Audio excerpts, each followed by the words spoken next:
Hello बच्चों, let's read the question. Which of the following is neutral oxide. तो देखो हमें डायरेक्ट क्वेश्चन पूछा है, 4 ऑक्साइड दे रखे हैं और पूछा है कौन सा इनमें से न्यूट्रल ऑक्साइड है। तो देखो फर्स्ट की पॉइंट क्या है इस क्वेश्चन का, हमें पता होना चाहिए सबसे पहले तो कि न्यूट्रल ऑक्साइड होते क्या हैं। ठीक है, तो न्यूट्रल ऑक्साइड की अगर हम डेफिनेशन देखें तो क्या होती है, oxides which neither reacts with acids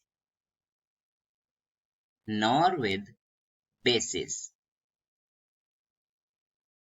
इसका क्या मतलब हुआ कि अगर हम इन ऑक्साइड्स के चारों में से कोई एक ऐसा है कि जिसके साथ हम चाहे एसिड को चाहे बेस को रिएक्ट करवाएं, हमें कोई भी रिएक्शन नहीं मिलेगी।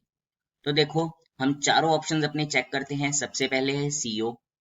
तो देखो CO में जब भी अगर हम कहीं भी कोई भी एसिड या फिर बेस डालें, इसकी रिएक्शन कराएं, तो हमें कोई भी रिएक्शन नहीं मिलती। हम बाकी भी चेक करते हैं अब अपने। सेकंड क्या है हमारे पास, सेकंड हमारे पास है CO2।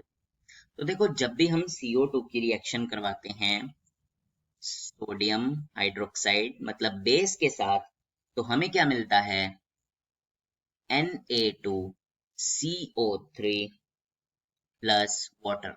देखो जब भी रिएक्शन लिखनी है उसको बैलेंस करेंगे, तो बैलेंस करने के लिए यहाँ पे हमारे पास 2 आएगा। तो देखो ये बैलेंस हो गई है, हाँ जी बैलेंस हो गई है।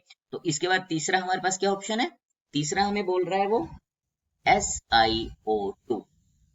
अगर हम SiO2 का जब भी सोडियम हाइड्रोक्साइड के साथ रिएक्शन करवाते हैं, मतलब बेस के साथ इसको रिएक्ट करवाएंगे, तो हमें क्या मिलता है, Na2SiO3 प्लस वाटर। ठीक है, तो देखो ये अगर हमारी बैलेंस्ड है, हाँ जी बैलेंस्ड है ये हमारी।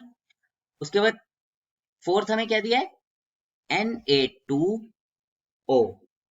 जब अगर हम इसकी एसिड के साथ रिएक्शन करवाएं तो हमें क्या मिलता है, एक वाटर और साथ में सॉल्ट NaCl। इसको भी हम बैलेंस कर लेते हैं, तो यहाँ पे एक 2 और यहाँ पे एक 2।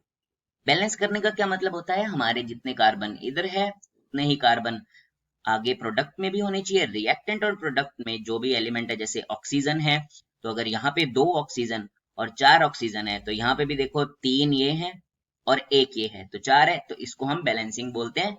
हर रिएक्शन को बैलेंस करना हमें जरूरी होता है।